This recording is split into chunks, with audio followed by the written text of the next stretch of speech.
Welcome to the Chaos Plan, where the odds may not always be in your favor.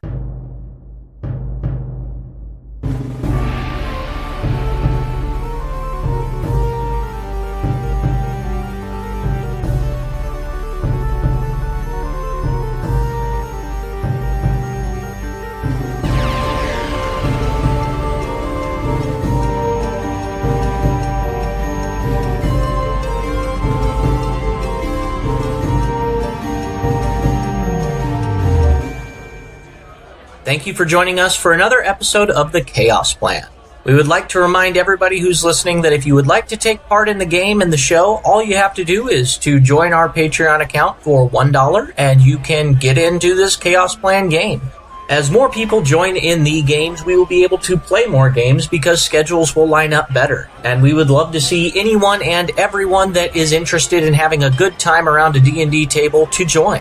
If you would like more information about the games and why we're running the way that we're running, any of our home rules, or to view our maps or adventure log on what has happened on what days, go to our website, www.theadventuringguild.com, and at the top menu bar, click on the Chaos Plan, and you can use that drop-down menu to explore all of the different things with the game, as well as find out what requirements and perks you get for joining.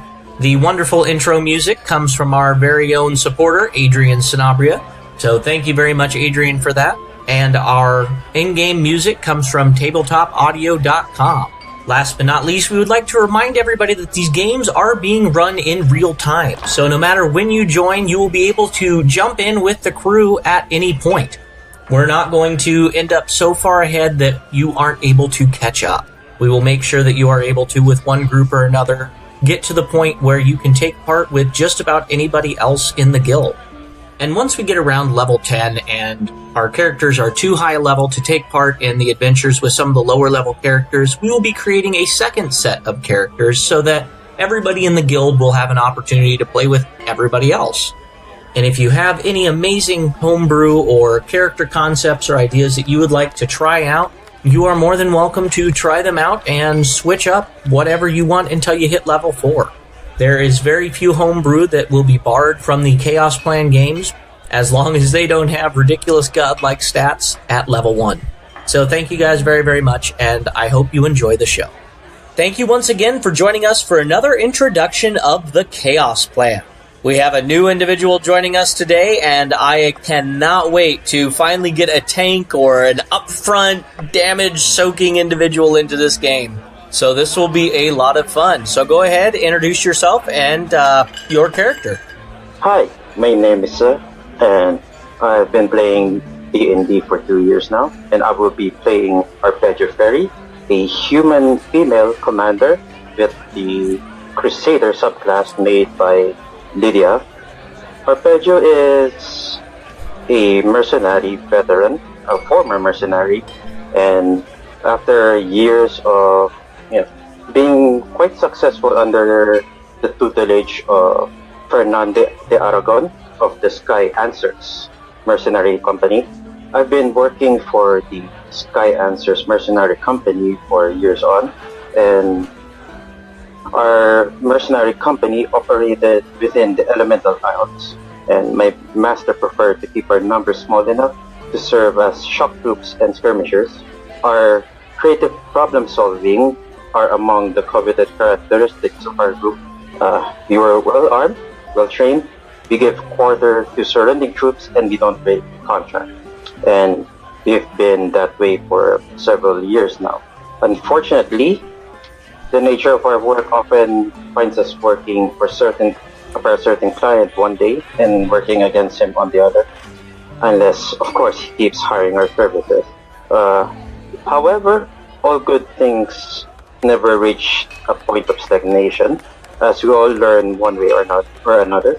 All it took is an ambitious person who aimed to gain more power without equivalent exchange. We were hired to drive out a group of bandits that established a camp within his holdings. The bandit ended up being another company that the client hired.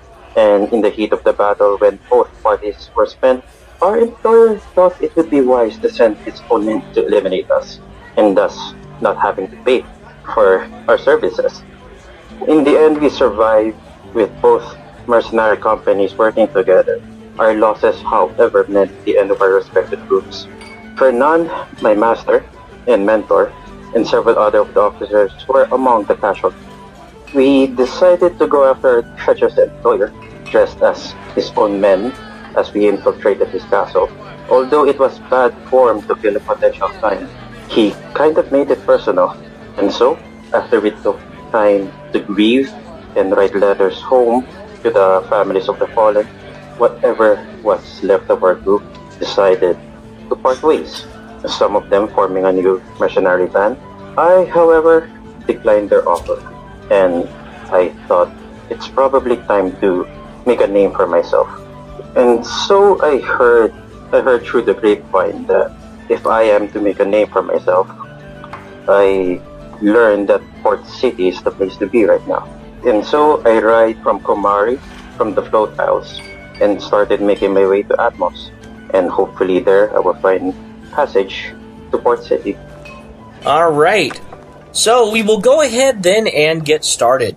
You heard, like you said, through the grapevine that Port City was kind of the place to be, where adventurers go and where former mercenaries and active mercenaries kind of find a new path on what they want to do. So as you begin to pack your bags and load up everything to get going, a mercenary from the other company named Uru, who you don't know very well, but in that last coup to take out that treacherous client, you fought beside him a little bit. And he decided that, he's kind of tired of this constant back and forth thing in the float isles and would like to get out of here as well.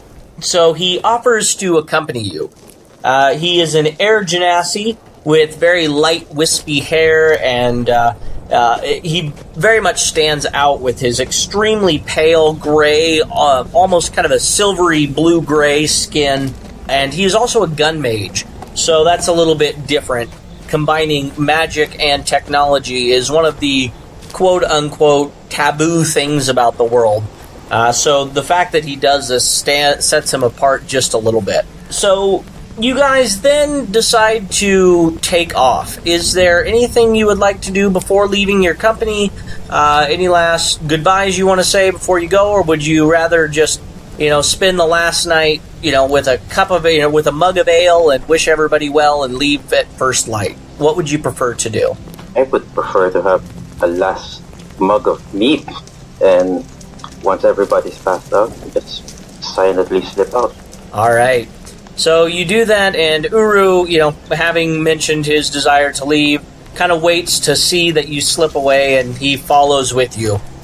You guys are able to make your way all the way from Kumari down past Perceptum without any real issues. With the battle having just been fought, everybody is kind of hiding indoors. Nobody wants to get in the way of, two mercenary bands going at it. Especially with all the treacherous rumors going around of being double-crossed and everything else. But as you go across the bridge that separates the Perceptum Kingdom from the Atmos Kingdom, you see on the Atmos side there are a group of 4 individuals. Go ahead and roll me do you want to try and stealth, or would you just proudly ride with your standard held high? Are these people blocking the bridge itself? No, they would be set up right on the other side. You know that most people don't, block the bridges because the falls are literally thousands of feet, so nobody wants to accidentally get knocked off the bridge. Usually when somebody's trying to block it, they set up kind of a camp right on the other side of the bridge so that nobody can sneak past without them noticing. I will just be riding with purpose and basically just trying not to bring much attention to me and Uru. We're a couple of travelers just making our way through. All right. As you get closer to the group up ahead, you notice that several of them they're obviously wearing dark colors, being this is just now with how long it took you to get this far. It would probably be twilight right before morning, so it would still be fairly dark. So the clothes that they are wearing are fairly dark as well. It's rather odd that they would be up this early in the morning, as most people would either be sleeping or, they would be, if they are up and about, they would be heading somewhere, not just kind of sitting around a campfire. And as you get closer, you notice that there is a slight glint on their clothes. It appears that they are very, very well armed. You see two of them appear to have crossbows near them. One of them is wielding a very large spear, and the other one has a staff that glows with kind of a bluish-yellow light. Very bright light that's kind of hard to look at. They don't seem to be making any real motion your way, but the second you get within ear, when they can hear your horse crossing that bridge, conversation that they were having completely stops, and they go silent as you guys approach. How far away are they from us right now? Right now, I'd say they take notice of you when you're about 120 feet away, so still a very long distance. Okay, we carry on, but I whisper to Uru, stay behind me, but if it comes to blows, target the one with the staff. Okay, he nods once, and you can see that he loads a couple of rune-carved bullets into his pistol, getting ready. Well, I guess, let's see. This one's single shot, so he loads one rune-carved bullet into his pistol, and he begins chanting to himself, definitely expecting trouble. Once you guys get within about 60 feet, you see that the entire group stands up and takes up a loose formation. Not necessarily like they're going to attack, but they are definitely on guard as you guys get closer. Would you change anything or just keep approaching once they all stand up and get into formation? As I get closer, I raise up my hand and just, peace. We just want to get through. We don't want trouble. Alright, you see the one with the staff in the back seems to be the speaker for the group, as the others are kind of that big, gruff, over-muscled, brute-looking type individuals. The one in the staff, you can tell that his voice is being magically enhanced so that it's louder, but you can hear very, very clearly as he says, "We wish peace too, but it depends on which kingdom you come from. Where are you hailing from?" We hail from no particular city. We are but former mercenaries looking for for the next job. All right, you see the brutes kind of look at each other and noticing your very, very nice armor and the obviously magically enchanted robes of your partner, and you could tell that there's something devious that they have in mind. The mage calls out in another loud voice, "If you are mercenaries, then leave your possessions and we will let you go." As he has been saying this, can I see if I recognize if they're wearing any sort of mercenary colors or any colors from a certain city? Yeah, how close would you get before you make that check? It would be a perception check. I would be stopping like 30 feet away. Okay, then it wouldn't be at disadvantage or anything, it would just be the straight perception roll. Okay. 15? Alright, that is a very good roll. Uru rolled as well, but didn't do nearly as well. So you are able to very easily distinguish the darker colors on their lapels, or their chest or whatever, because it's probably not fancy enough to have a lapel. You can see the dagger symbol of the Shadows Guild. So you definitely recognize these individuals are probably maybe not thieves, but definitely outlaws, especially given how far away they are from Atmos itself. Most people wouldn't stray this far after dark from the main cities. Seriously, both of us has just came from a very tiring engagement, and we would prefer not to get into battle so soon. Okay, you see that the staffed one, they back up a little bit from the bridge just a little bit to give you a little bit more room to pass. Go ahead and, as they back up, give me an additional perception check. Or insight, either one.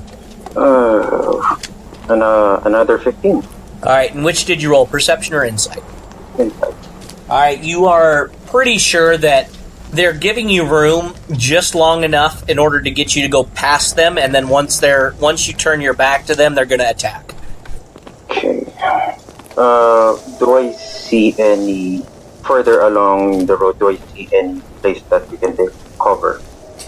Yeah, this would be a fairly rough landscape, more mountainous than it is anything else. So there would be several large boulders or rocks or crevices that you'd be able to kind of use a combination of to duck behind and get a little bit of cover. But they would be at least 40 feet, 50 feet in the distance. If I move my mouth forward, but I'm gonna whisper. I'm gonna nod to Uru, that stating my intent on engaging, and as past them. I'll be trying to stay 10 feet away from them, but once I am within range of one of them, I am going to activate my ambit of authority. Okay, I will go ahead then, and since they aren't expecting that, I will give you a surprise round for that. So go ahead and we'll roll initiative, and then we'll just see what happens after this first round. 14. Then the turn order will go, you, and then the enemy rolled a 12, and Uru rolled an 8. So go ahead then, and you'll get a surprise round, and then you'll immediately have your turn out. Okay, who is within reach right now? So it would be the spear guy right there in front of you, and then the two guys would be next to him. So those three would be within 5 feet. And then the mage individual would be right behind that line. What are the other two using? What weapons are they holding? Yeah, as soon as you got fairly close, you would see that they have their hands on short swords. The lead guy, the guy kind of in the middle, has a spear, and then the mage has a staff. I will be attacking the mage. Okay. And then I'm going to be moving out. All right, so then you get right up there within 10 feet. Go ahead and do whatever you want to do. I'll be using my pike. Oh, okay. 22 hit. Yes, very easily hits. Okay, that would be 10 piercing damage. Okay, and with that one strike, you manage to catch him by surprise, and it lands square in the middle of his chest, and he falls to the ground dead in one single strike. His three companions look extremely cowed and worried about that action. Go ahead, what would you like to do now? As my action, I'm just gonna unfurl my standard, my mercenary company's standard, and I'm just gonna yell, "Who's next?" Okay. And then, was that your turn to unfurl your standard, or was that part of that same turn? That was my actual turn, and I'm attempting to intimidate. All right, go ahead and roll an intimidation check against the three. 18. 18, okay, that gets two of the three. So the two guys on the side are definitely intimidated, and they will have disadvantage if they attempt to attack you. The guy with the spear in the middle is too big and dumb to realize that he's outmatched. All right, is there anything else you would like to do before it's on to their turn? I'm just gonna raise my hand, and hopefully Uru will take that as a signal to open fire. Okay, yeah, you can still hear his chanting in the background. So then on to the enemy's turn. The two guys with swords, while very, very frightened, are going to attempt to attack you. They do have disadvantage on this roll. Top one there was a 14 to hit. The second one, the best, was an 11 to hit. Yeah, 11. And then the guy with the spear is just a straight roll. That one will likely hit with a 19. Yeah, my AC is 18. Okay, so then you're going to take one attack. He deals to you 6 points of piercing damage as his spear just manages to get into one of the joints of your armor. So then we move on to Uru. Uru goes ahead and finishes chanting and pulls the trigger on his gun. You see that it glows very brightly with a white glowing light as the bullet releases from it. and he hits the guy on the side with an 18, so that is more than enough to get through his armor. And since he expended a spell slot with that, it deals additional damage, dealing a grand total of 11 points of damage to one of the bandits on the side. And that is exactly what he needed in order to drop one. So we're down to a single bandit and the guy with the spear. So it is now back onto your turn. On my turn, I'll be dismounting, and then I'm gonna square off with the one with the spear. Okay. So I'll maintain a distance of 10 feet, and I'm gonna attack with my pike. All right. 16 to hit? Yes, 16 is more than enough to hit. Okay, how far is Uru from me? Uru would have stayed back at the edge of the bridge, so he would be like 15, 20 feet away. Okay, as a bonus action, I would be using a command, and I'm gonna use open fire. Ooh. This one is a friendly creature targeted by this command can immediately take an additional attack action using a ranged weapon or ranged spell attack.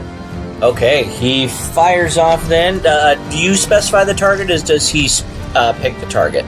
Yeah, he picks a target, but wait, I have to roll for the success. What's that? For commands, I have to roll. Oh, that's right, yeah. Okay, that would be an 18. Okay, and just a normal success, so yeah, just a normal attack. Alright, he rolls, and he rolled, I don't know if that's going to be enough. No, 1 point shy, he only got an 11 to hit. So he was 1 point shy of what he needed. He released fire, but in the confusion and everything, it barely missed. So then we move, anything is, no, that was your bonus action, wasn't it? That was my bonus action. Okay. Yeah, that was my bonus action. And that's my turn. Okay. We then move on to the enemy. The spear guy, let's see, he's going to go ahead and attack you, and the bandit next to him is going to do the same thing. So the guy with the spear, since he has an ally within 5 feet, has advantage on the roll. Still, that'll miss you. My highest was a 16 from the spear, and the bandit only rolled a 14. So once again, the spear clings off of your armor, and as the bandit brings his sword down at you, he is still frightened a little bit of you, and it doesn't have the commitment enough, and you're able to nimbly get out of the way. We then move on to Uru, who tries to redeem himself with an additional shot. That will hit the bandit and deal 4 points of damage. I rolled minimum damage. 4 points of damage to the one bandit on your side. Alright, it is back onto your turn. Okay, before that, I will be, as a bonus action, I would be using Icon of Might. And what did I roll? I rolled a 12. So, creatures within the radius of your battle standard suffer a -1 to attack rolls until they move outside the affected area. Okay. This command lasts until the beginning of the next turn. So, I would actually be stepping right in front of them and will be attacking with the pike. Okay, go ahead and make your attack. Oh, 19? Yes, that very easily hits. For 8 piercing damage. Alright, and that was against the spear guy? Yes, spear guy. Alright, and that will be enough to finish him off. He falls to the ground. We are down to just the one bandit. That one bandit, being very frightened of what has happened, tries to turn and run. So go ahead, if you would like to make an opportunity attack against him, go ahead. I would definitely want to. Oh, no, that's a natural 1. Okay. He takes off running 60 feet using his action to dash and takes off into the night. Do you want to pursue him, or will we end combat here? I would signal to Uru to try to take him down, but if he misses, let him go. Alright, Uru then once again takes a shot, and that one will hit with a 16 plus whatever his hit is.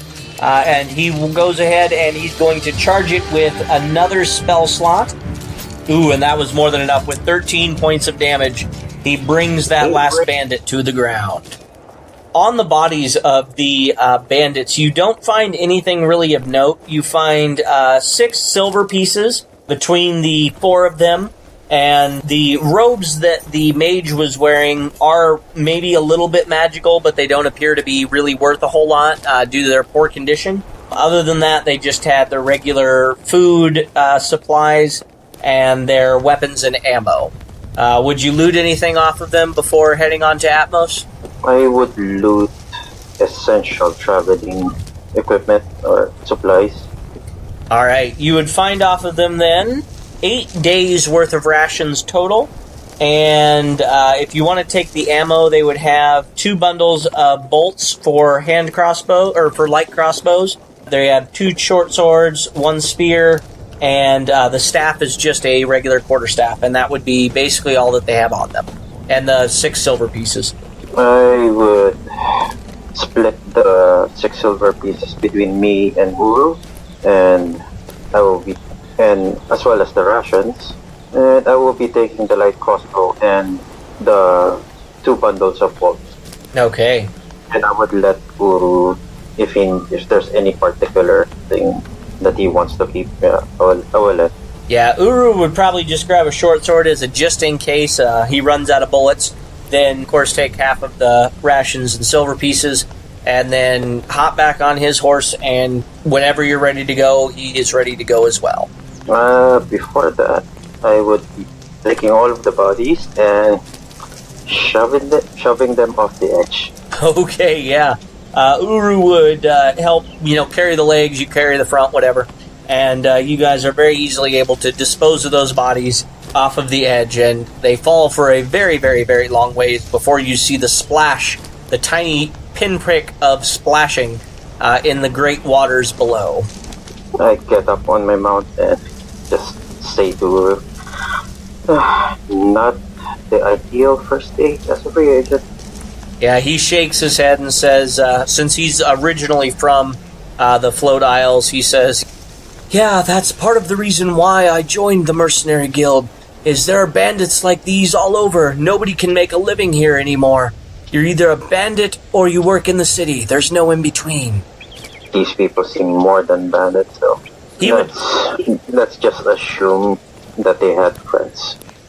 Yeah, he would nod, having recognized the Shadows Guild symbol on them, and that is very concerning. You would know enough about the Shadows Guild, as many Shadows Guild members work within mercenary groups, to know that they pretty much everything has a price. Their morality, their conscience, they'll sell it all. It doesn't matter. They work for money and money alone.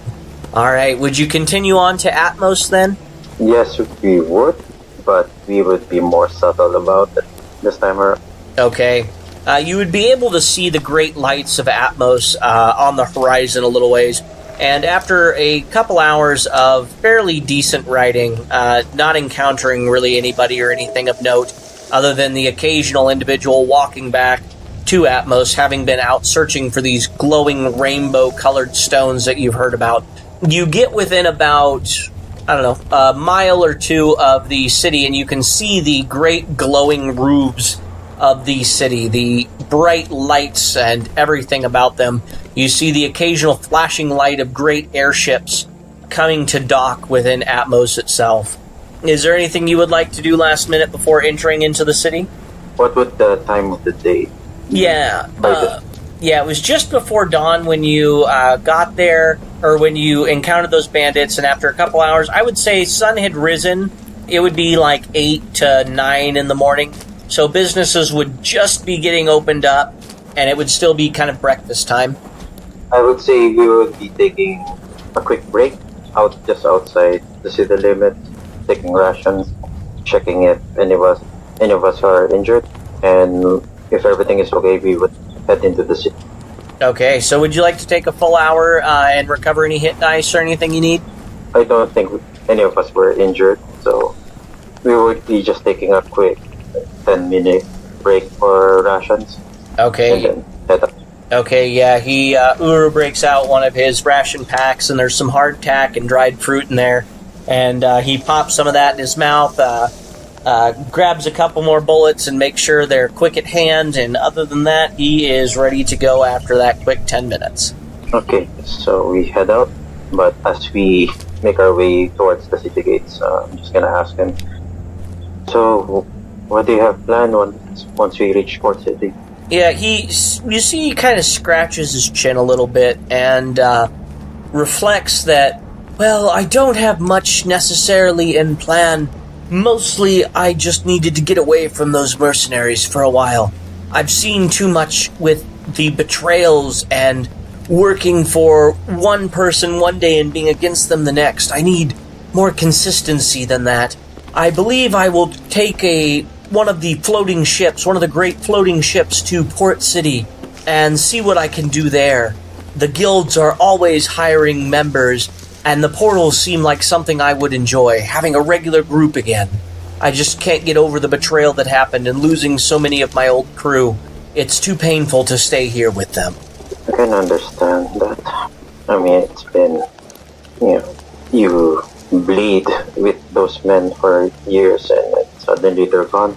I can understand wanting to spend some time away from it all.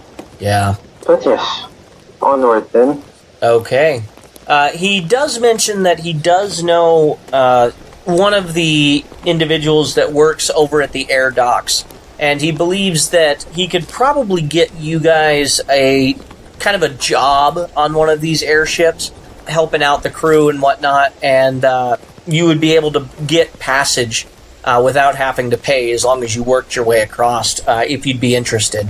He says that the next airship isn't due to leave until tomorrow afternoon, so you would have the day here in Atmos to do kind of whatever you wanted. If you so chose to take one of the airships, he would meet you at the air docks tomorrow morning once you guys get into the city. Or he says you could take a regular ship if you preferred, or possibly talk to one of the mages and magic users and secure a portal to instantly travel to Port City. But other than that, he's going to take an airship, knowing a guy that works there. He feels more comfortable as an air genasi floating through the air than he does with any other form of travel. So just a clarification, if we're going through the airship, we would be paying by offering our services, right? Correct, yeah. Well, I don't see of any point parting ways so soon. Let's go ahead and go look for your friend then. Okay. You guys make your way into Atmos, and Atmos is a very unique city in the fact that everything is built up. It's basically one big castle-like structure where the entire outside defensive walls, all of the different businesses, and many of the homes are all kind of in one big keep or building, all connected with different passageways and large covered walkways everywhere. So it would be very, very easy to find your way over to the docks. There are signs everywhere. And after a few minutes, 10 or 15 minutes of walking through the crowds and trying to push your way past people, you're able to get to the docks where the airships land. Your friend Uru takes off and says, "Just a minute, I'll be right back." And after waiting 2 or 3 minutes, he comes back with a large dragonborn-looking individual. He is a dragonborn, but with a large dragonborn with brass-colored scales. And he introduces this dragonborn as being one of the, not the captain, but some like the navigator or something like that, on one of these large airships. And says that his friend would be more than happy to book us passage on one of these ships that's leaving first thing tomorrow morning if you're okay with doing a little bit of work around the ship. You look like you're big and strong enough to be able to manage hauling some of the goods and that kind of thing on and off of the vessel. So if you're willing to do a little bit of grunt labor, they'd be willing to give you passage across. You would need to provide your own meals, but boarding would be free. I think we have come to an accord. Yeah, I would be taking that route. Alright, just be here bright and early tomorrow morning and we'll get these crates loaded and on our way to Port City. I reach out reach out my hand towards him and offer my hand towards him. I am Arpeggio Ferri, by the way. What's your name? Yes, it's very nice to meet you. My name is... Gotta find all these random generators. I'm terrible with coming up with names on the fly. My name is Varric, and I'm the navigator of this ship. And what does the old lady? The name of this vessel is the Sylph, and she's one of the fastest merchant ships that you're gonna find in this area. Lovely. I'm looking forward to be working with you and your crew, and I hope we don't get into much trouble on the voyage. Yeah, he nods wholeheartedly, and you see he does that whole knock on wood thing where he reaches over and knocks on the pier or the side of the building, whatever would be the closest large wooden object he would knock on, and agree with you wholeheartedly. Okay. All right, so then you have basically the day to spend here in Atmos. You can secure lodgings at one of the local inns for 2 silver pieces a night, meals included. And other than that, there is the whole town in front of you. What would you like to do with your day? First off, I would like to find a stable that would take my horse, who would be willing to purchase my horse, because I won't be needing it anytime soon, unless the airship accommodates the transfer of horses. Yeah, you could bring the horse with you if you wanted. No, I'll be looking for a stable that would purchase it from me. Okay, let me find the price here. Alright, yeah, you find a stable towards the edge of town, kind of where you first entered from. And you're able to talk to the stable owner. And he says that they don't have a ton of use for horses here, being as only really mercenaries use them. But he would be willing to purchase the horse from you for 20 gold pieces, would be the most he'd be willing to pay. If you want to roll some sort of persuasion check, you could maybe get him to pay a little bit more. Of course I do. Oh dear, 22. Oh wow. He grudgingly admits that the horse is a very fine horse, so he'd be willing to go up to 30 gold pieces. You, my friend, have a deal. Okay, you shake on it and he hands over the 30 gold pieces. Alright, what would you like to do now that your horse has been taken care of? I assume Uru would be hanging out with Radek for the entire day? Yeah, he would probably be spending most of his time on or near the ship. Being an air genasi, they like that kind of thing more. Okay, in that case, I would probably be looking for the cheapest lodging that I can find. Alright, since Atmos is a more, I don't want to say tourist town, but since Atmos is kind of the landing zone for all main commerce and travel within the float isles, the inns are a little bit more expensive, so the cheapest one you would be able to find is 2 silver pieces a night. Okay. I will be renting a room for the night, but I won't be spending the rest of my day in the inn, so yeah, I would like to find a center where current news are usually where you can usually find current news of the political situation or any news in general. Okay, yeah, you would know that there, as you're kind of walking through the main strip of town, the main middle road, you would hear lots of criers, barking out news of what's going on. It would be probably a few days old. The most current news would be in the local mages' quarter, where a lot of the mages are in constant contact with the different parts of the world and all the other major mages' guilds. One of the mages' guilds would be kind of on that main drag as well, that main street there, so you would be able to find it while looking for other news. What all would you be looking for information? Trying to see if there's news about the of any nobles being murdered, or any news of the battle that I survived. All right, you would know that it wouldn't be in the Mages Guild that would be really talking about that. They would have more news of the other islands and what's going on. But you do hear one barker on the street talking about a corrupt noble who is amassing an army. But you wouldn't hear if he has died or anything yet, being as it happened so soon.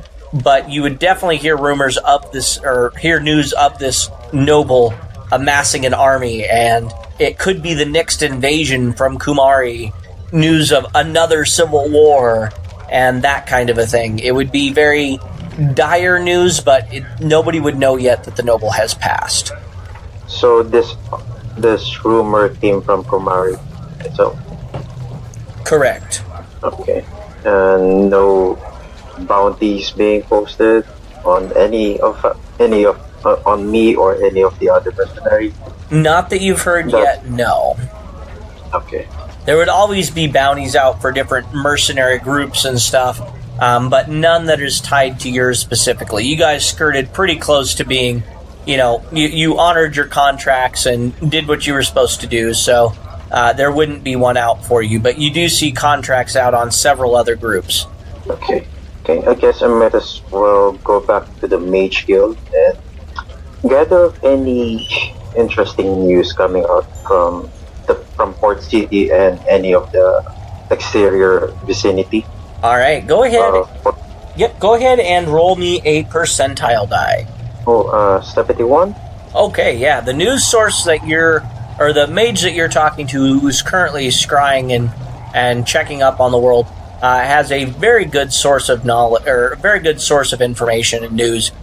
You would hear that Port City, the Seed Sowing Festival is going to be going on here very, very soon, and all sorts of people gather from various parts of Arcadia, especially in the Elemental Islands themselves. Many people gather, and it's a very interesting and crazy place to be during the festival.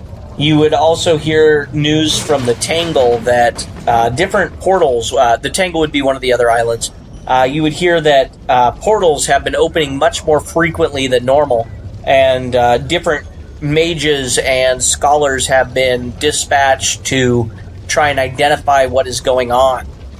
You would hear that on the Isle of Thalos, around Port City itself, you would hear that Shard Academy, the kind of a bastion and a training facility and a barracks to prevent the creatures of the Dark Bellows from encroaching upon the surface world, you would hear that the activity there has been much stronger, much more activity than normal.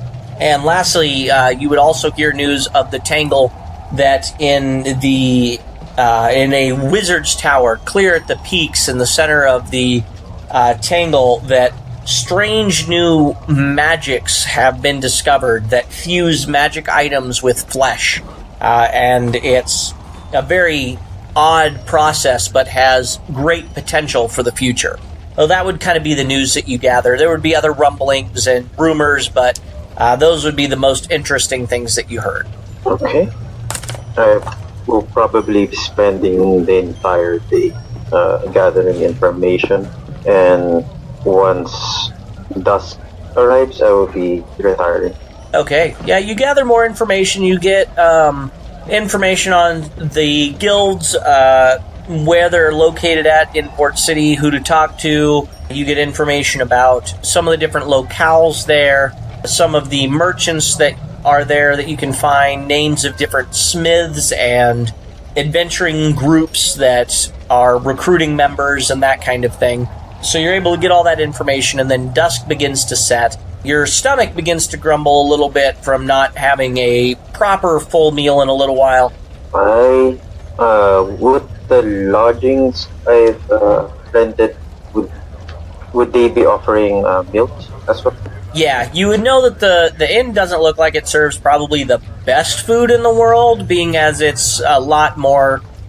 It's not nearly as nice as some of the other inns, but the meal would be edible and pretty decent.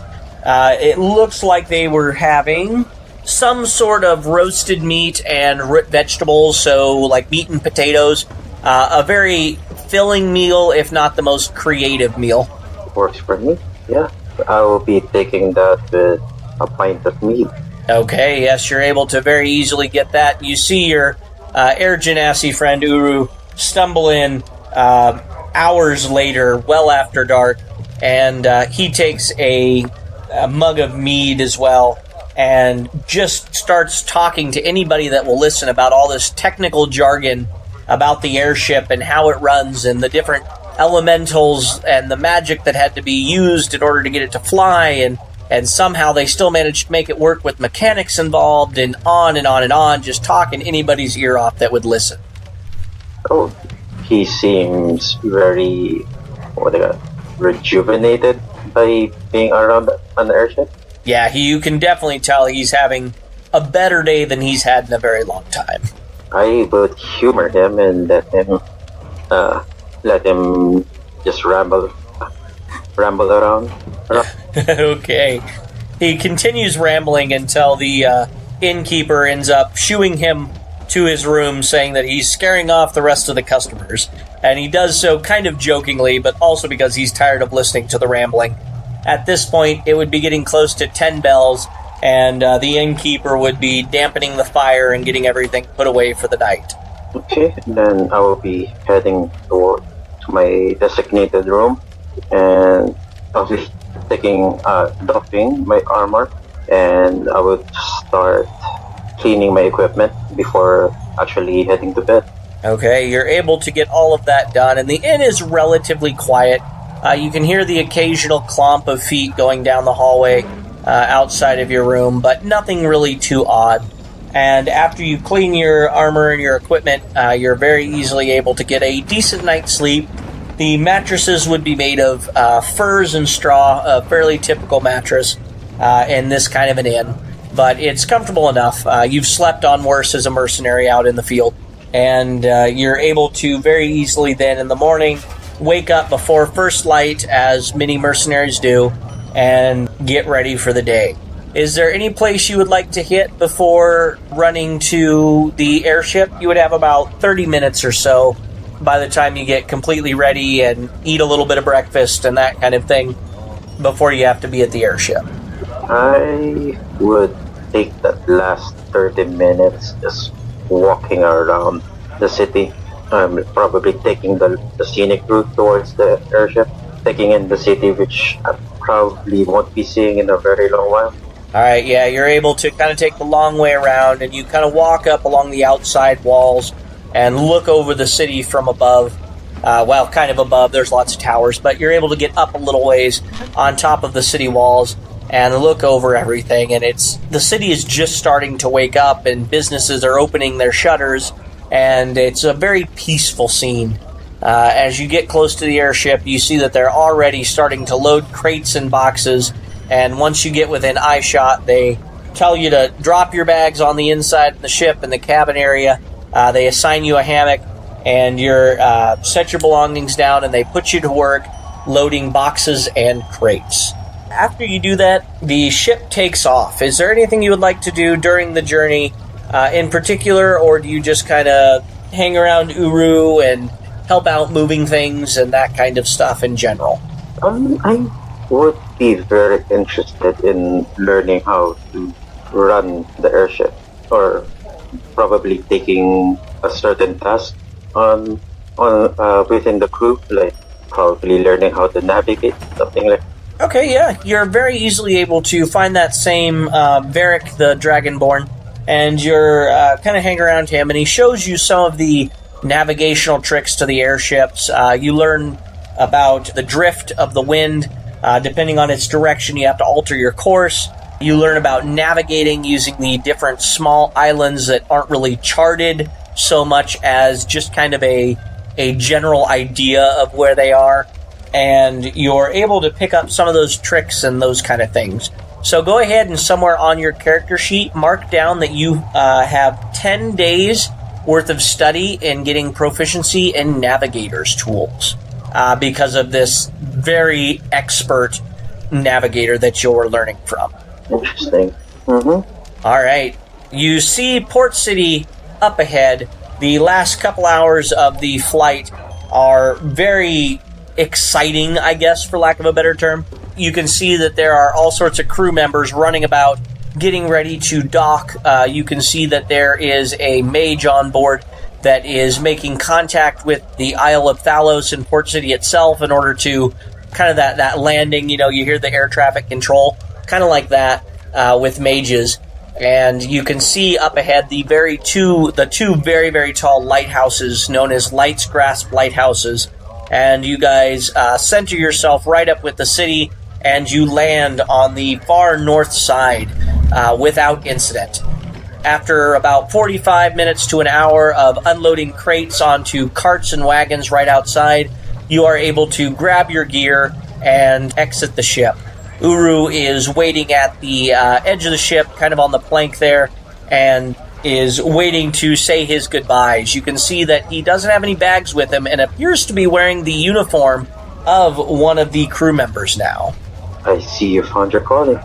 Yeah, his very, very gray, pale skin blushes visibly, and he kind of scratches the back of his neck and says, "Yeah, I've always been extremely attached to sailing in the sky, and I just never thought I'd have the opportunity to work on one of these, but who would have guessed it? An air genasi has a place in the air." And he kind of laughs at his own dumb joke.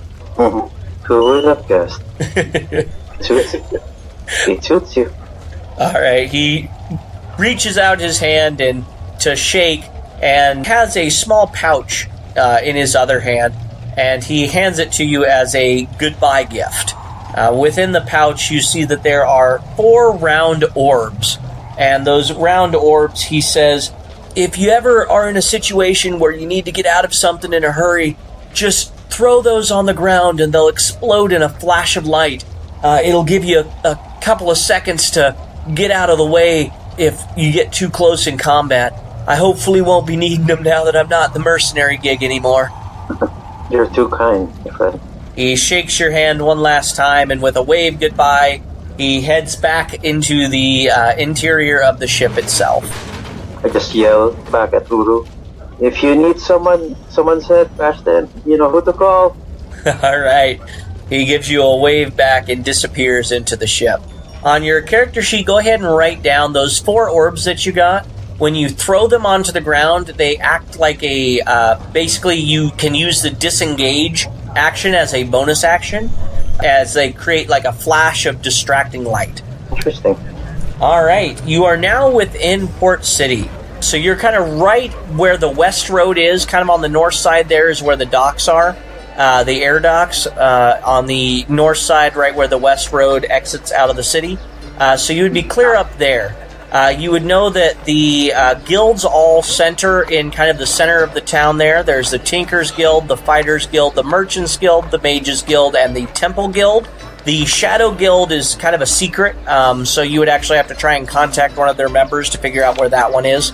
Otherwise, the 2 middle-class sections on either side of the town would be middle class, so the inns would be better, a little bit more expensive than the one that you stayed at, but not too terrible. The southernmost middle class area would be also a decent place to stay, and then there is the poor area and the warehouses where it's extremely cheap to stay, but you take your own life into your hands at that point. There is an elven district clear on the north end of town as well that you could attempt to stay at, but they tend to be a little bit xenophobic of other races there. You would know that if you do join a guild, you would get free lodging and room and board and that kind of stuff. So where would you like to set off from here? It would be the 14th of planting, the day right before the festival. Or no, it would be the 15th of planting. So it would be the first day of the festival. Most of the festival would be taking place kind of in the area between the middle class and the warehouses on that kind of southeast end of town. I would like to find lodgings and... Well, first order business is finding lodgings at the middle district. Okay. In the middle class area, would you go to the left, or the one on the east, the one on the west, or the one on the south? The one on the south.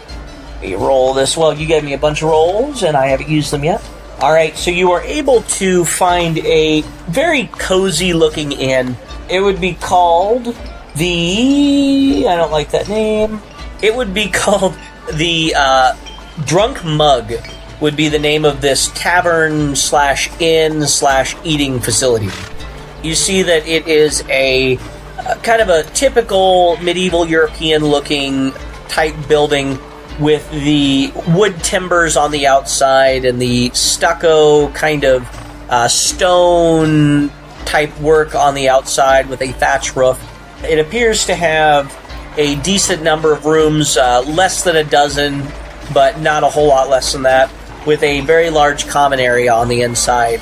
The individual that greets you at the door is a plump halfling woman, and she introduces herself as Isla, and she says that she would be more than happy to get you a mug of ale or mead or whiskey or anything that you would like to drink if you want to come inside for a little bit. You look like a traveler, and we'd be more than happy to put you up. Oh, look, we're just getting some food off of the grill.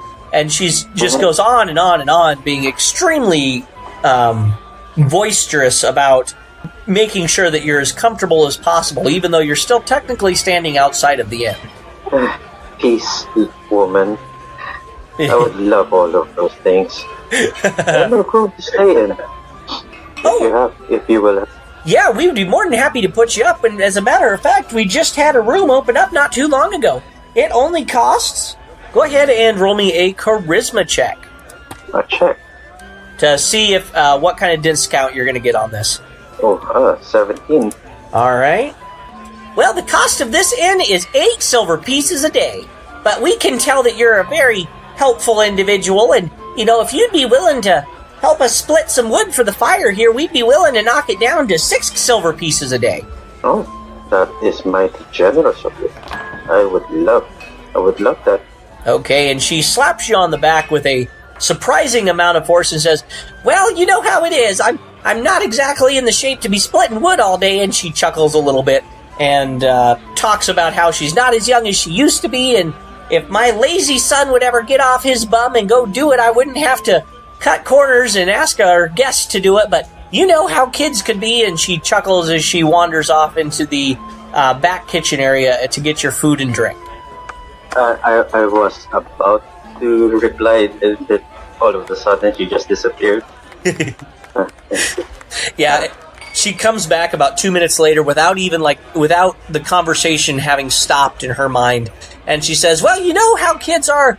It doesn't matter what you ask them to do, they're just eat your food and laze around and play pranks but what can you expect? Us halfling folk, we do enjoy a good laugh. And she sets down your plate of food that you didn't ask for. Well, you didn't pick out what food, but she sets the plate down in front of you, and it appears to be some sort of meat pie of some variety, so thick, buttery crust on top with some sort of beef or something like that, some red meat on the inside with lots and lots of vegetables.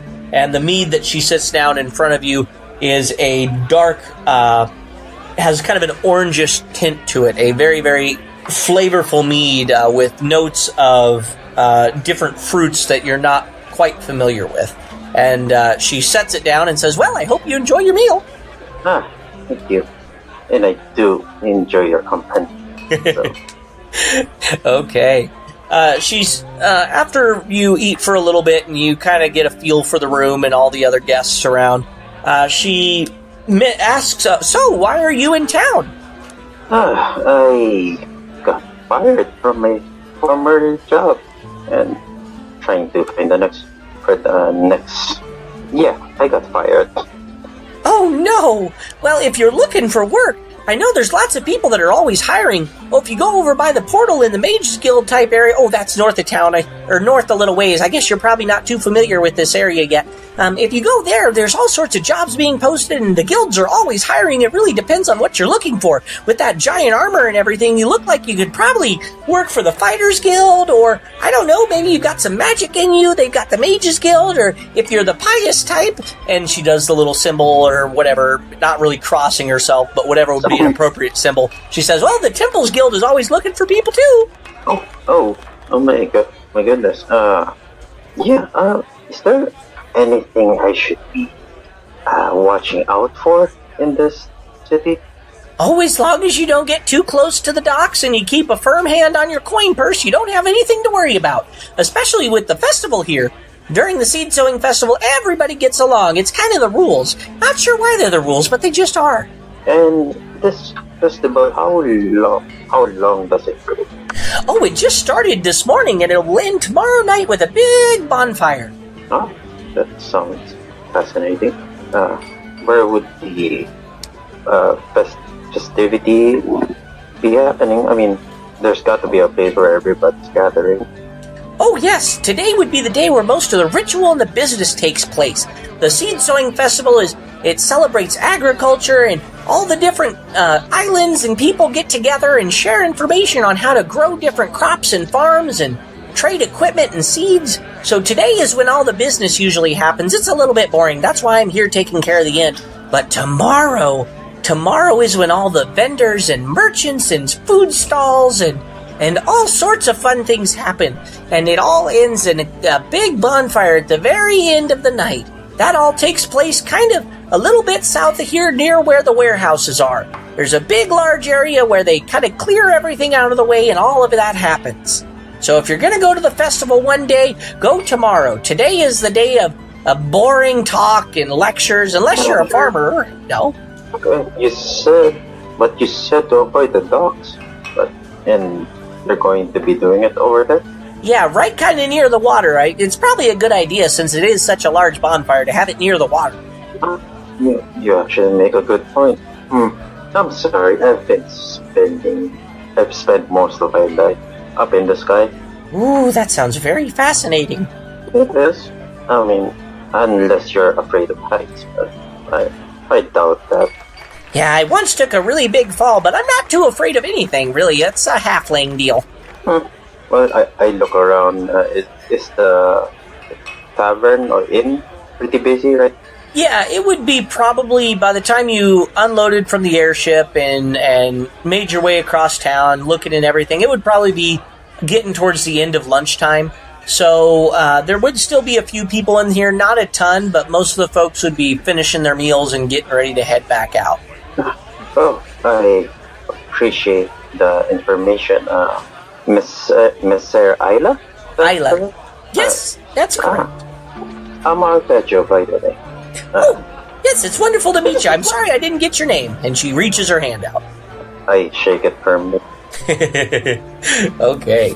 I guess once I'm just gonna enjoy my meal and probably set my belongings on my room, and then I would be heading out towards the Mage Guild. Okay, yeah, you're very easily able to do that. And by the time you get done with your meal and put your stuff upstairs, there would be not a whole lot of traffic in the common room. It would be pretty much empty, other than the occasional person just sitting there enjoying a mug of mead. So you're able to get out into the streets, and you notice the streets are fairly busy. Most of the people that you see, though, definitely look like they're in the agriculture trade. They either have like a draft horse or an oxen or something like that, pulling a small cart filled with equipment, or they would be, carrying large bags of seed or something along those lines. And you're able to eventually make your way up to the Mages Guild.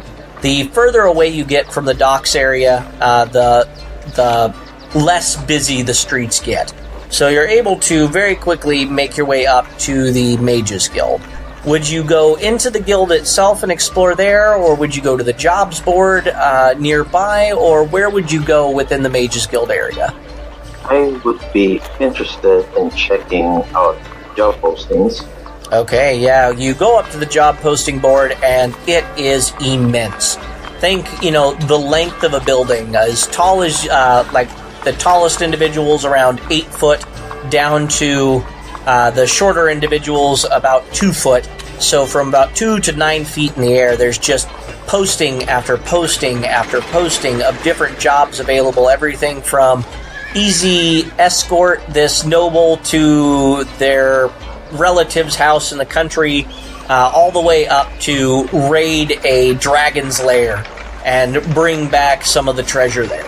The jobs are just so varying.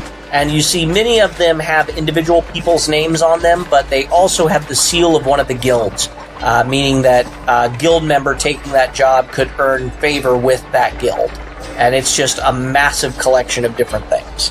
I would like to seek out job postings from two of the guilds, mainly the Merchant Guild and the Fighters Guild.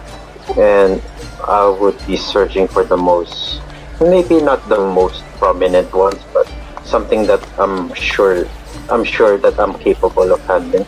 Okay, yeah. You would see, for the Fighters Guild one, you would see that there are several missions in town that you can do. Some of the very specific ones are help train newcomers into the guild, and there are several patrol ones, assist the city guard in patrolling the walls and keeping order during the festival. For the Merchants Guild, most of those quests would be guarding the merchant stalls, acting as bodyguards and stuff like that during large trade agreements and that kind of thing. I'm interested in two of the Fighters Guild postings. One of them is the patrol job, and the other is training newcomers. Okay. Both of those would have little contact information things on the bottom of them that say contact the Fighters Guild in order to accept the job.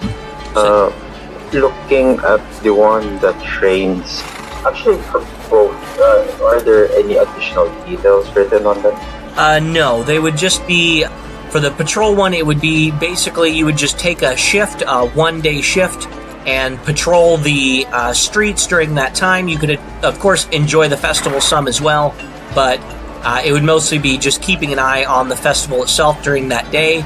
And then the other one for training recruits, it would have a schedule posted, and it would be 3 days total of work, and the wages are negotiable on both of them. For both of them, inquire at the Mages Guild to accept. Interesting. Yeah, how does it work? Do you just rip out the posting from the board and just bring it with you? Correct. Or do you... Okay, I'll be taking both of those. All right.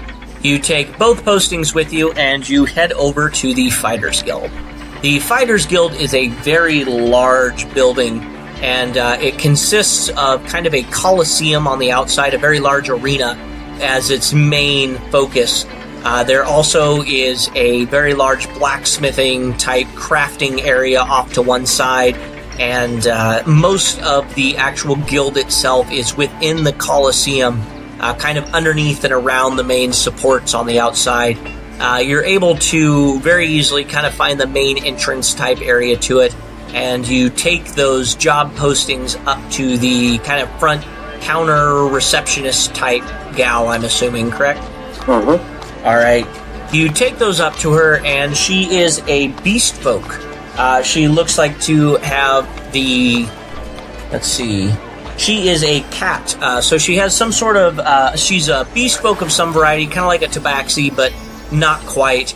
She has the fur and the cat features, but she's much, I guess, broader than what a sleek thief-like cat would be. She would be more of a, like a lion-type influence type creature, but she is very, very polite, and when she sees you coming in with two posters, she says, "Oh, you seem rather ambitious, bringing in 2 jobs.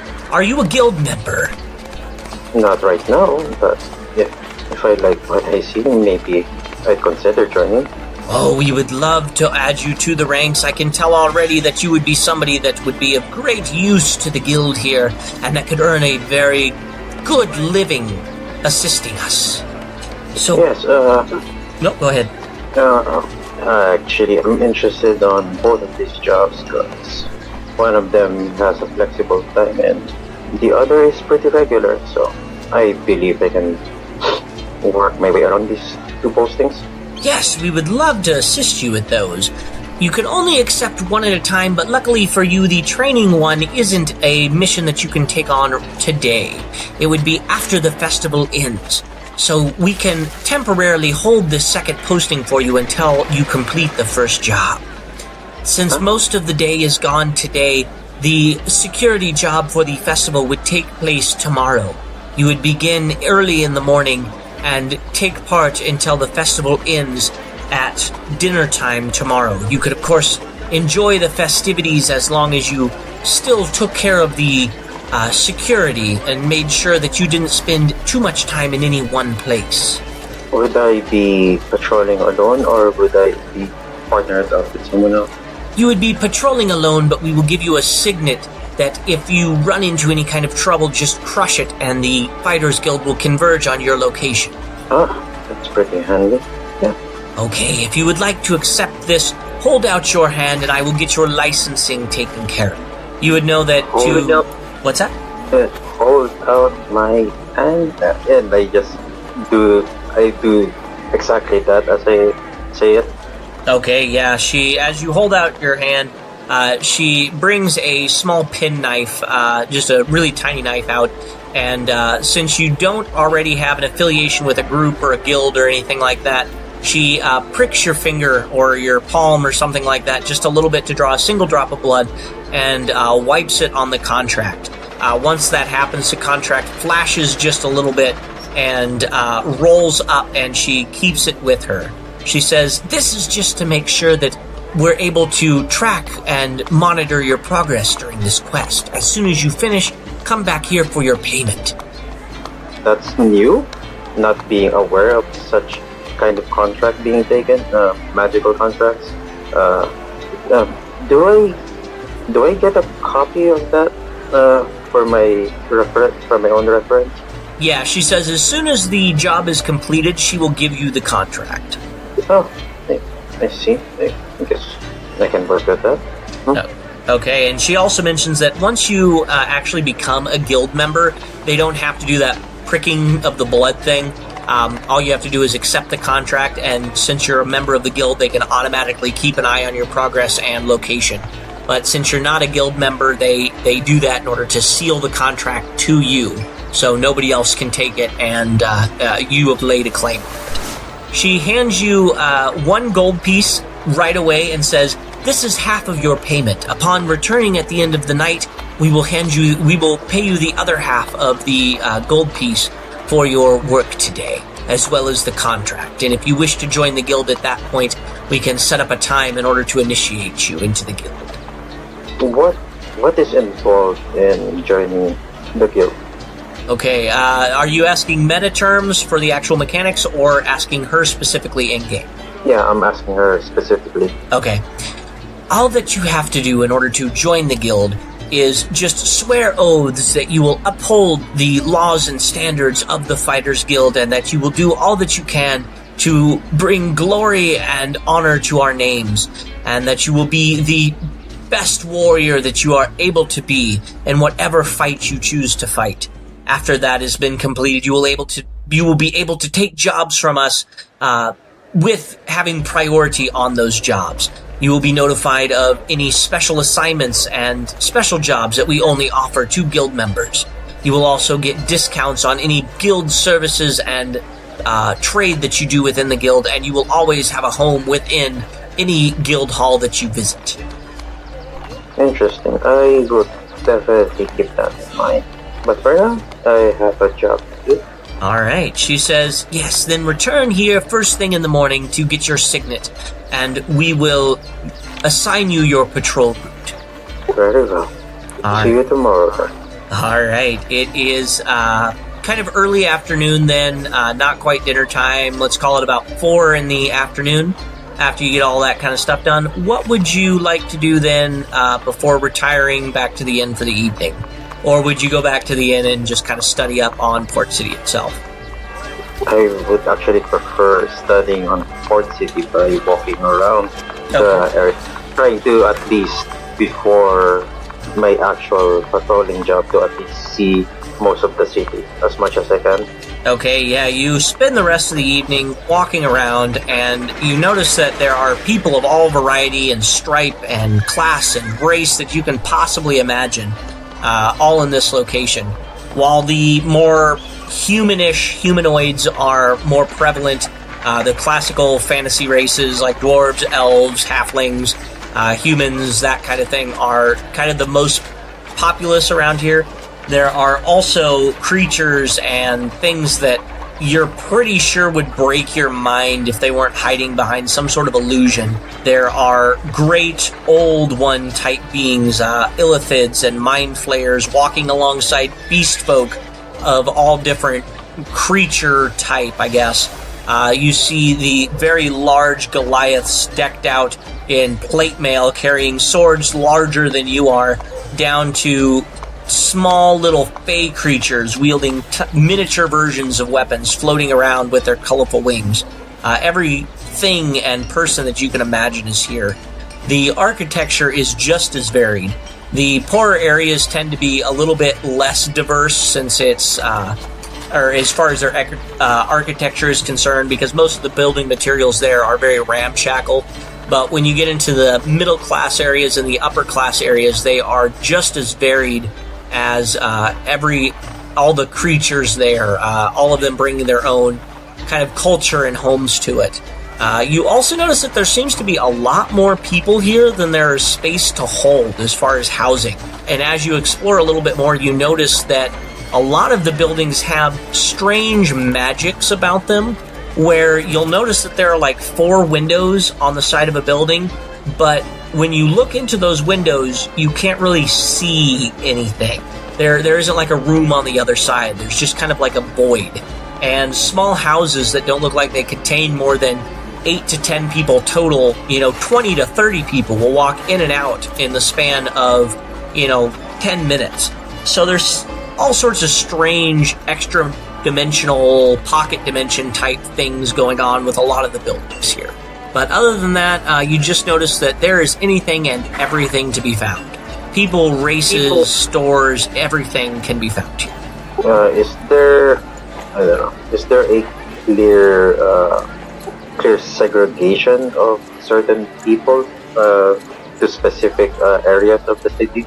Not a ton. You do notice that a lot of the more aquatic races, the aqua elves and the merfolk and all of that, tend to all be kind of in the docks area, either on houseboats or on living under the water or in the poorer district. And there does appear to be more of the, I don't want to call them less intelligent races, but the typical goblins and orcs and kobolds that are civilized tend to be in the poorer areas as well. But other than that, there isn't really a clear segregation necessarily between races. Most of the segregation that you see would be between magic users and those that are very clearly technology wielders. So you'll see, mages openly scowl and shoot dirty looks and insults at those that are carrying clockwork gear or being escorted by warforged individuals near them, and the tinkerers shooting just as many terrible insults and dirty looks at the magic users. So that's about the only segregation that you really see. Otherwise, it appears to be pretty equal. Okay. In that case, did I ever go to the Elven District? No, you could have walked through there during your trip. It would have been very open and naturey. It's actually on the outside of the city walls, and there are orchards there that try to simulate the forests, but it's nowhere near what actual elven cities would be like. But they do their best. A lot of the buildings there are all wood. You see that there are a vastly larger number of wildlife and druids and those kind of things that you normally would not associate with a big city here. Okay. In that case, I would start heading my way back to the drunk mug and grab myself a pretty decent but humble dinner. Okay, yes, you're very easily able to consume that dinner and listen to the chatter of the different guests and the innkeeper, and the innkeeper's worthless son happens to actually come down to help out with passing out plates and bussing tables. And then after that, you are able to retire to your room. I would do my nightly ritual, cleaning my equipment, my armor, and actually I would I would probably ask Ayla or if she has any writing material. Oh yeah, she's very easily able to find you 8 pieces of parchment and a quill pen and ink. Okay.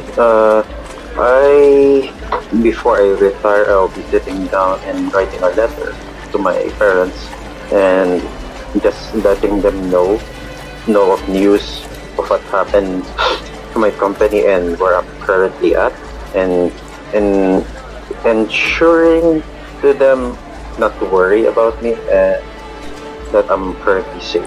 And within the parcel, I would enclose the regular amount of gold that I usually send back to them whenever I write. Okay. Would you want to deliver this letter yourself, or would you hand it off to the innkeeper to deliver for you? I would have Ayla deliver it.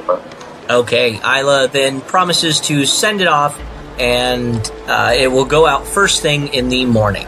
I would probably 10 gold pieces is probably a good amount, right? I didn't even thought of that. Yeah, to include in a letter, the elemental islands in this whole area is a little bit richer than standard D&D. The average work price would be between 5 and 10, or 5 silver pieces and a gold piece a day, depending on skilled or unskilled labor. So people would have a little bit more money than normal here. So 10 would be a very good sum to send back. Yeah, I'll mark off 10 gold pieces then. Okay. Then is there anything else you'd like to do before calling it a night and rising in the morning? No, I think that's all I have for the. All right, you're able then to very easily get some shut-eye and wake up the next morning. You wake up with plenty of time to make it back to the Fighters Guild. The streets are still sleepy, and shutters and shops are just now starting to open up for the day. You're able. Sorry. Before that, I would obviously be chopping firewood for Ayla as agreed. Okay. So after you get done chopping wood and all that kind of stuff, you're able to get out and into the streets and then get to the Fighters Guild and all that kind of stuff. Would you stop anywhere along the way, or are you gonna just head straight towards your patrol route, or straight to the Fighters Guild to get your patrol route? I probably, if I find a big bear, probably get some bread to bring with me during the patrol. Okay, yeah, you're able to, as you're walking along, find a nice little bakery, and they have fresh rolls and breads and that kind of stuff, and so you're very easily able to purchase those for a copper piece per loaf, or 2 rolls for a copper. Okay. All right. So you get over to the Fighters Guild in a very decent pace. And after getting there, they hand you the signet and tell you that if you run into trouble, just break it, and it will alert all of the nearby Fighters Guild members, and they'll converge on your location. There are 3 main patrol routes. There is the patrol route that goes around the temple-type district. There's the patrol route that goes down the main street towards the docks. That's where all the merchants and vendors are. And then there is the actual festival area down by the docks in the middle class type area there as well. So go ahead and roll me a d6. On a 1 or a 2, it'll be the temple. On a 3 and a 4, it will be the main street. And on a 4 and a 5, you'll be in the actual festival area. So let me know what that result is. 4. All right, so with a 4, you are in kind of the middle road, that road that goes between the temple and the festival area itself. So this would be the busiest as far as people is concerned, with a lot of the stalls and the food vendors and all that kind of stuff set up here. So you begin your route walking back and forth. What is your passive perception? That would be 15. 15, okay, that's pretty darn good. So you are able to notice that most of the people here appear to be, as all these stalls are being set up and stuff, a lot of the people here appear to be there for a reason. You don't see a whole lot of people loitering around. This early in the morning, it appears to be fairly businesslike, the ones that are trying to get to specific merchants and get first shot at all the wares there. So we're going to go ahead and split this up into 4 groupings at 2 hours each, basically. So this first one, the people that are there for a reason. Nothing too crazy or ridiculous is happening. Go ahead and for the second round, roll me 2d20. And then tell me, are you going to be stopping to look at any of the merchants and the wares, or are you just going to focus on the job and keep to it? I would certainly remain professional and stick to it. 2d20, that would be 14 and a 16. All right. With both of those rolls, not a whole lot happens. You see one little girl appears to have fallen at some point, and a small elven girl fell and scraped her knee and cried for a little bit. And then, other than that, it was pretty much just a quiet time.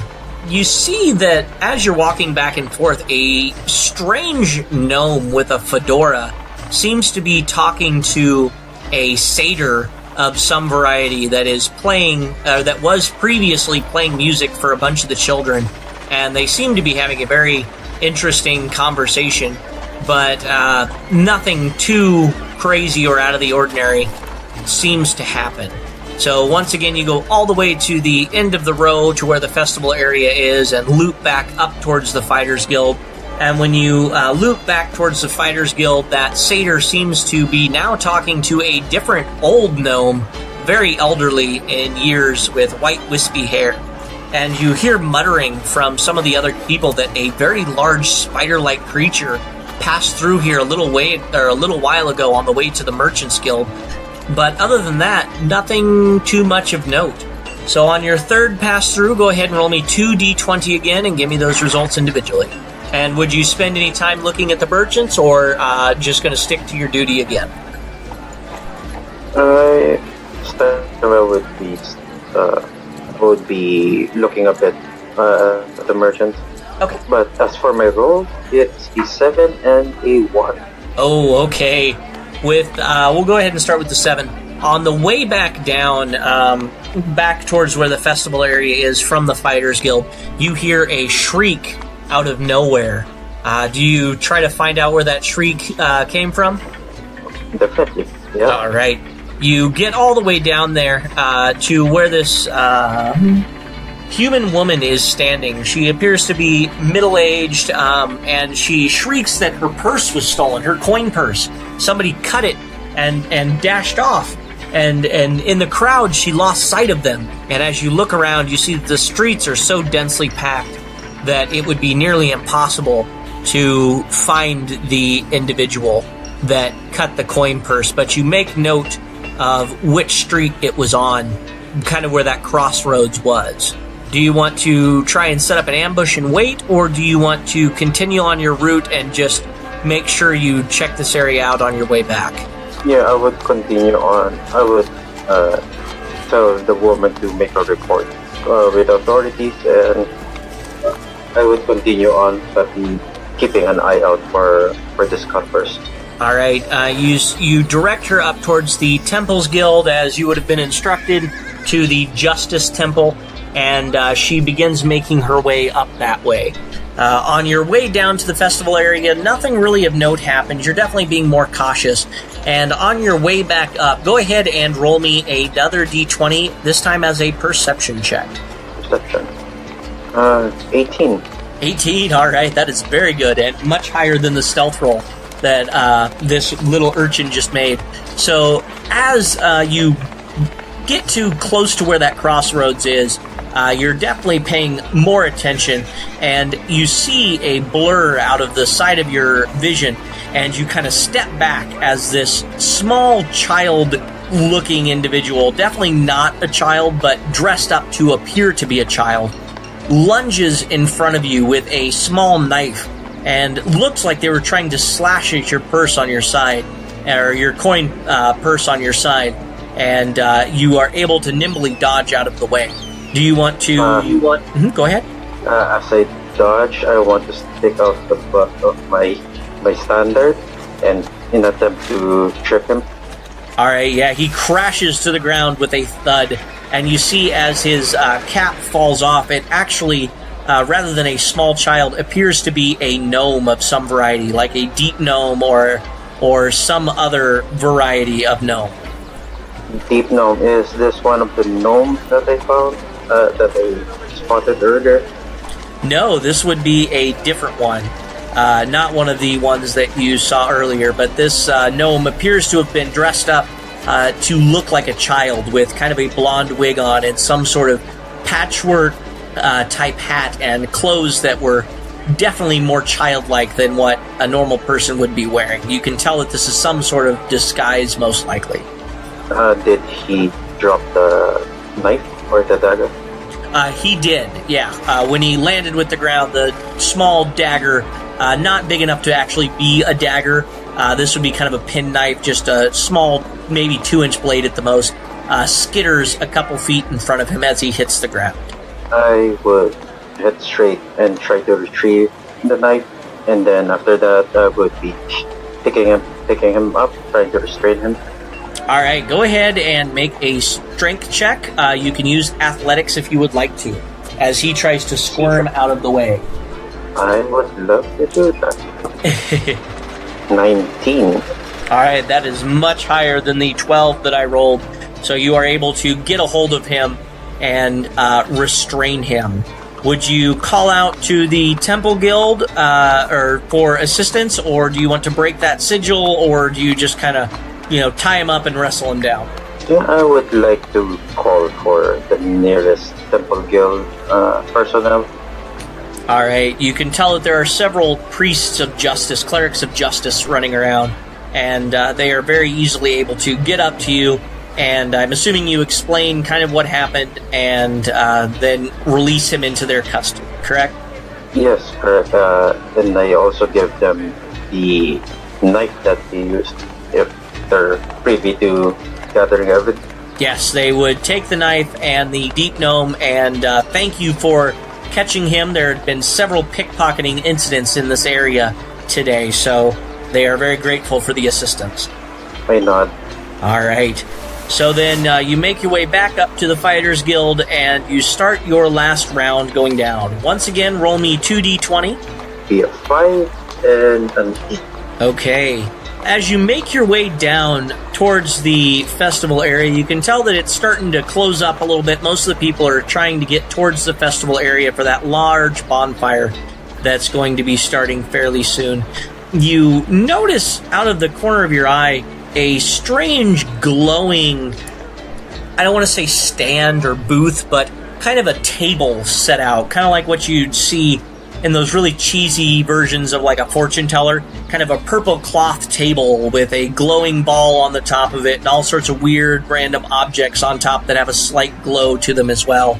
And you see what is very obviously somebody in disguise, a large cloak or a large hooded robe over their face, and a low rumbling voice escapes the mouth of this individual, and they say, "I sense a very powerful enchantment on that standard you bear." Excuse me. "It intrigues me greatly." Curious. I step closer. Not much people notices it. Not really. There's enough other strange and unique things around that nobody's paying a super close attention to what's going on, but after you step within, how close would you get, feet-wise, roughly? Probably 10 feet away from him. Okay, yeah. As you get within 10 feet of him, you notice that you originally, when you first heard his voice and first noticed him, it was kind of hard to notice him.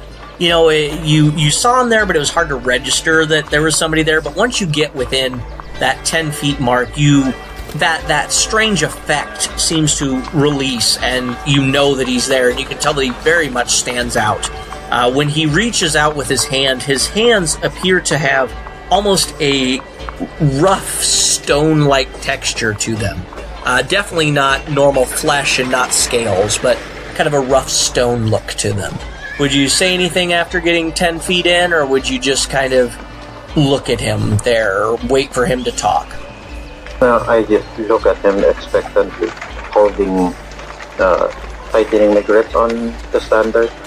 If you want to show it to him, you can kind of hold it out, and he'll just hold his hand in front of it, but he won't actually touch it. I untie the cord that's been keeping the flag, the standard rolled, and just show him the insignia.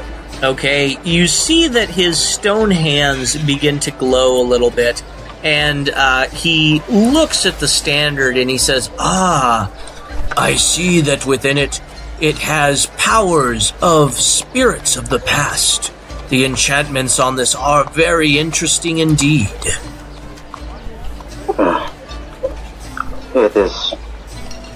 It is known that I am not the first one to have the honor of bearing the standard. Sadly, I'm probably going to be the last person to be able to do so. I understand that entirely. Most of the enchantments that I end up creating on objects are only wielded by their heroes for a short time before those heroes' lives end. And I can see that you are not one that is prone to vast amounts of wealth, so I will not ask you to purchase any of my enchantments today. But if you do come to me some other time, when next we meet, if you let me study the standard in closer detail, I would be happy to add my own touch to it and grant it new abilities. You... Who are you? I am known simply as the Enchanter around here. If we meet again, maybe I will tell you more. Perhaps. But I have a job to do, and have a nice night. You as well. May we meet again soon. And as you exit that kind of 10-foot range, as you step out, you see that his booth, his stand, and himself kind of begin to phase out. Almost as if kind of you cross your eyes and things get blurry. It kind of gets blurry, and then all of a sudden he's just not there anymore. I just look around. If people even noticed his presence? Not at all. It's sudden. Very curious. Yes, very much indeed. As you continue your way back down towards the festival, you can see that the people are getting more and more packed in around the actual bonfire, as it's going to start in about an hour, right about the time when your shift ends, and you make your way back up. You don't see anything of note on your way back up. Let's see, the first roll was a 6, the second one was an 8, correct? Uh-huh. Okay. With the 8, the only thing that you really notice is kind of more of the same type stuff. You see more drunken individuals, kind of getting sloshed in the street. No open brawls, but you can tell that probably tonight there's going to be more than one Justice Cleric going fist to fist with a very belligerent, drunk individual. And you make your way... Yeah. You make your way back up to the Fighters Guild. Would you report anything other than the pickpocketing and that kind of thing, or would you just accept your coin and walk on? I would definitely report the cutburs and relay them towards the temple guild for additional information, and probably tell them of the encounter with the enchanter. Okay.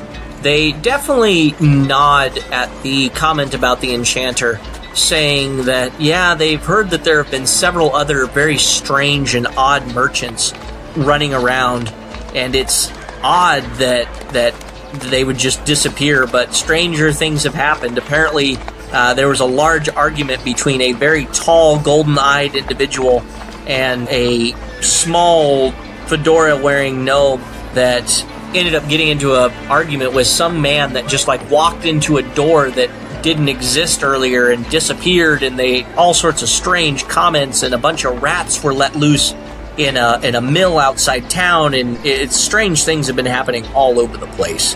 So then would you, they give you your coin, is there anything else you would like to report before you head out? Yeah, nothing. I don't think I have anything of note to report. Okay. You get your 1 gold piece and they give you your contract. Now that your name has been sealed, or now that the contract has been completed, you see that the blood that you sealed it with has disappeared off of the paper, and instead it shows a signature of the Fighters Guild on it. Human-looking individual wearing hide armor is sitting behind the desk and says, "If you bring that paper back, it's a guaranteed spot in the Fighters Guild now that you've completed the job for us. You've proven yourself trustworthy, and as such, we have went ahead and marked on your contract that it was done to great satisfaction." And do each contract, does every employee have an observer? If you join the guild, you won't have an observer like you do now. That's only for non-members, but most contracts will, yes, have an observer of some variety. Especially if you take assignments from other guilds if you're unproven. Once you are proven or a member, a lot of times you can skip out on the observer unless it is a especially tricky or dangerous contract. I see. All right. Anything else you would like to do before heading out? Nothing. Aside from stating my interest on the other job, I think that's it for the Fighters Guild. Oh, yeah. Well, go ahead and we'll go ahead and seal this contract with you as well now that you've completed the last one. Go ahead and come back in 2 days' time, and we will have a batch of new recruits ready for training. What is your weapon of choice? I've been known to use pole arms and long swords, and a bit of horseback mounted combat. Okay, then we will put you in a group of spearmen for their first training. I do warn you that this year's group, or that this current batch, does not look very promising, but I'm sure you'll be able to whip them into shape at least a little bit. I've dealt with worse, but we'll see. All right. So then after that, are you going to head down to the festival area, or are you going to head back to the Drunken Mug and call it a night? What time would it be by the end of the shift? Yeah, by the end of the shift, the bonfire would just be starting. It would be probably, the sun had gone down not very long ago, probably just now setting. So we'll call it 7 to 8 o'clock-ish. Yeah, I would head down to the bonfire proper and probably take in the culture. I'm just basically interested on what's all of this is up. All right. Where would you be carrying your standard? It's on your polearm, so would it be in your hand or on your back? I would be using it as a walking stick. All right. As you are walking down the street heading towards the bonfire area, all of a sudden you hear a very loud cry, and from the top of one of the buildings, a large statue, like a gargoyle-looking type adornment, falls off of the building, and as you jump back, it catches your spear, your standard, and with a crash, it lands to the ground, being taken from your hand. But as you reach down in a panic to grab it, you see that a strange glow has appeared around your standard, and as you pick it up, you see that the large adornment that had fallen on it, weighing several hundred pounds, split in half, almost as if your pike was a wedge. And as you pick it up, you see a strange script. It seems to be written across the shaft of the pike. And in a very quick glance at it, roll me an Arcana check. Oh, dear. 14? 14. That is just enough that you're able to decipher the meaning, but not necessarily the exact words. It translates roughly to unbreakable or unbendable or something along those lines.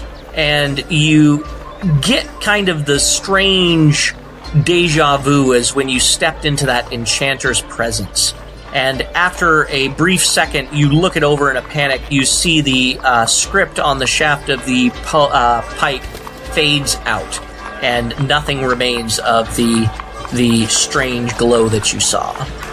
And as you look up at the top of the building, you see two very large, very obviously drunken men say, "Oh crap!" and run off into the distance. And this building's about 3 stories tall. They kind of leaned over the edge and ran off. I would like to, with the time I have, would like to use my bonus action to mistaken their appearance? Yeah, they were. It's dark enough that it was hard to see, but they were both humans that you, as far as you could tell, they were humans or half humans, at least. Both had dark hair. One had a very large, bushy beard. The other one appeared to have stubble, or maybe carefully trimmed. You're not 100% sure. But you do see a justice cleric come running and notice the gargoyle on the ground. Would you kind of point him in the direction of the two drunks? No, I guess I just pick up my stuff and dust myself off. Okay. Peace, my friends. It seems like a loose debris. I don't know. Okay. He kind of looks up at the top of the building and looks back at you and kind of nods his head and just tries to get some assistance from other individuals around and clears off the gargoyle or whatever the statue was before returning to his patrol. All right. You can go ahead and add to your character sheet on your magic item, and I'll type it into the PDF and resend it to you. With the encounter with that enchanter, your pike and standard have gained the unbreakable property.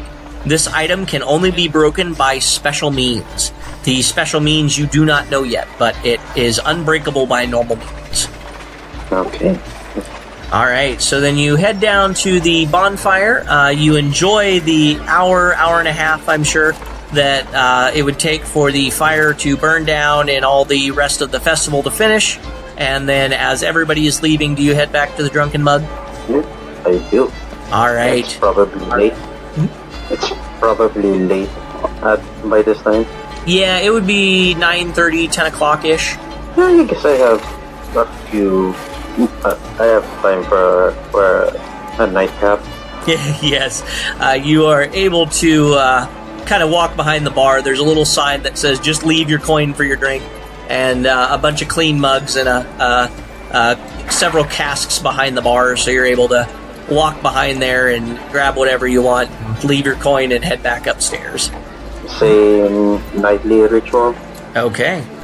And with that, we will go ahead then and end this session. So thank you very, very much for taking part in this, and hopefully we'll get you in a group game very, very soon. Is there anything last minute you'd like to say before we end? Well, thank you for having me, and yeah, it was really fun. I'm glad to hear. Thank you much, and I'll talk to you later. Thank you for listening to this introduction of the Chaos Plan. We hope you really enjoyed it. I know this is a ton of fun for us here, and we are open to bringing in absolutely anybody that wants to. Just join our Patreon account, and we promise that you will be a part of the Chaos Plan game. You will get an intro mission like this, and then at least one group mission, and when scheduling works out with everybody, we can get multiple groups going, as this isn't going to be one continual storyline. This is going to be a series of one-shots that all meld together into an overarching idea and campaign.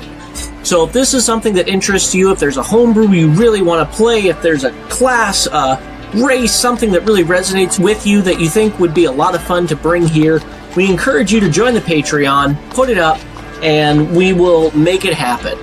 You will also get a custom magic item that will grow with you throughout the campaign, and you can help use that item to shape the adventure in what you do. So if this is something that you feel interests you, please join our Patreon account, and we would be more than happy to get you on the show here. To do that, go to patreon.com/adventuringguild, and I hope to see you there.